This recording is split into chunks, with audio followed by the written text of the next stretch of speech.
पेट की आग के सामने भटक गया तीरंदाज दीपक का निशाना। बोकारो के तीरंदाज दीपक सवैया घर परिवार की आर्थिक समस्या को दूर करने के लिए कोरोना काल से ही दिहाड़ी मजदूरी कर रहे हैं। उसके पिता नहीं है, मां घर में ही परचून की दुकान चलाती है और सुबह सुबह चाय बेचने का काम करती है।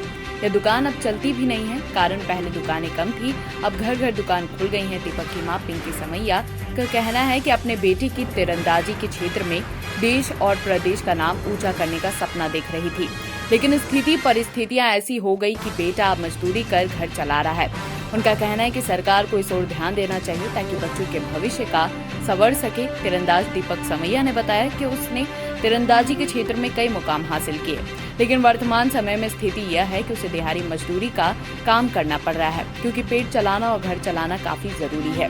दीपक बताता है कि उसे वर्तमान सरकार की ओर से कोई मदद नहीं मिली है।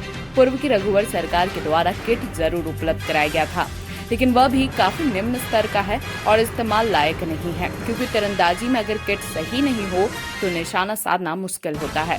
दीपक ने बताया कि बोकारो फाउंडेशन ट्रस्ट के द्वारा उसे गोद लिया गया था। उस दौरान बड़ी बड़ी बातें कही गई थी कि खेल सहित पढ़ाई सभी व्यवस्था ट्रस्ट करेगा, लेकिन सिर्फ एक ही महीने का खर्च दिया। बोकारो फाउंडेशन ट्रस्ट बोकारो के भाजपा विधायक बिरंची नारायण की पत्नी नीना नारायण का है, जो खुद अध्यक्ष भी हैं। उसके बाद आज तक कोई पूछने भी नहीं आया। दीपक का कहना है कि वह राज्य और देश का नाम तीरंदाजी में रोशन करना चाहता है। दाल दीपक एआई यूनिवर्सिटी खेल 2017 में प्रथम 39वीं जूनियर नेशनल आर्चरी चैंपियनशिप 2016 में प्रतिभागी 37वें सब जूनियर नेशनल आर्चरी चैंपियनशिप 2016 में द्वितीय विनोबा भावे यूनिवर्सिटी 2017 में प्रतिभागी Jharkhand Olympic association merit certificate 2019 में ब्रांच मेडल जीत चुका है। घर में अभी सर आर्थिक स्थिति की कमी है सर, बहुत।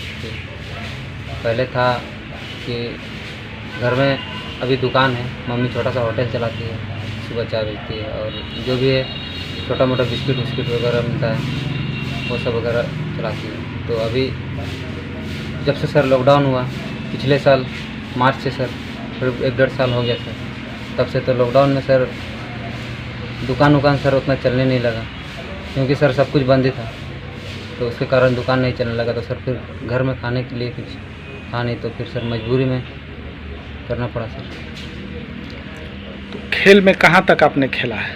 सर खेल में हम नेशनल लेवल खेले हैं, जीते हैं, मेडल जीते हैं नेशनल लेवल। तो क्या सरकार की तरफ से कुछ आपको सुविधा नहीं दिया जा रहा है? सर सरकार की तरफ से तो सर सुविधा तो नहीं सर। बोकारो में एक ट्रस्ट है, बोकारो फाउंडेशन ट्रस्ट है, उसने मुझे गोद लिया, प्रेस पे आया, पेपर पे आया, पर कुछ मिला नहीं। ये बोला गोद लेंगे, एक महीना मेरे को बस 1 महीना का पैसा दिया। वो बोला कि मैं 1 साल तक का दूंगा पैसा, तुम्हारा पढ़ाई से लेकर खेल का खर्चा, सब चीज़ का खर्चा देंगे। तो लेकिन 1 ही महीना दिया, उसके बाद कुछ नहीं मिला। आपके घर में कौन कौन है? मेरे घर में सर अभी मम्मी है, फिर हम हैं और भैया है। मम्मी क्या करती है? मम्मी वही चाय बेचती है सुबह। आप सरकार से क्या मांग करते हैं? अभी तो सर हम तो बोलेंगे सर, खेलना भी चाहते हैं सर आगे, और एक बस खाने के लिए कुछ आर्थिक सुविधा है सर, नौकरी। क्या कहेंगे, उसके लिए तो बहुत ही सोचे हैं कि उसको आगे तक ले जाने के लिए घर का स्थिति के कारण अभी वो काम पे जा रहे हैं। तबीयत खराब था मेरा बीच में, और दुकान भी लॉकडाउन होने के कारण कोई उपाय नहीं हुआ, इधर उधर से सब कोई बैठ गए, दुकान ज़्यादा इधर अगल बगल खोल दी, तो पहले जैसे दुकान नहीं चल रहा है। इसी के घर का स्थिति लेके लड़का काम में निकले हैं। तो क्या सरकार से कोई मदद नहीं मिलती है? नहीं सर, कुछ नहीं। सरकार से क्या मांग करते हैं आप?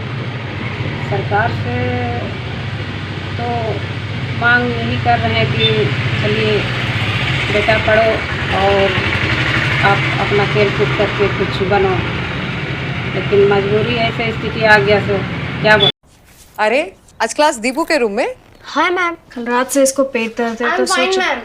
क्या फाइन? स्टमक इन्फेक्शन निकला तो देखते हैं, नहीं तो पास वाले केमिस्ट से दवाई मंगवा लूंगी। हेलो, सवाल इसकी हेल्थ का है, जब आप एक्सपर्ट से पूछ लें, जैसे मुझसे वीडियो कॉल कर रहे हो, वैसे प्रैक्टो पे डॉक्टर से कर लो। Goodbye doubts. Say hello to top doctors on Practo Video Consultation 24/7. Hello doctor. फिर प्रिस्क्रिप्शन पे लिखी दवाइयाँ ऑर्डर करें और बुक करें लैब टेस्ट या अपॉइंटमेंट। Practo, डाउनलोड दिया।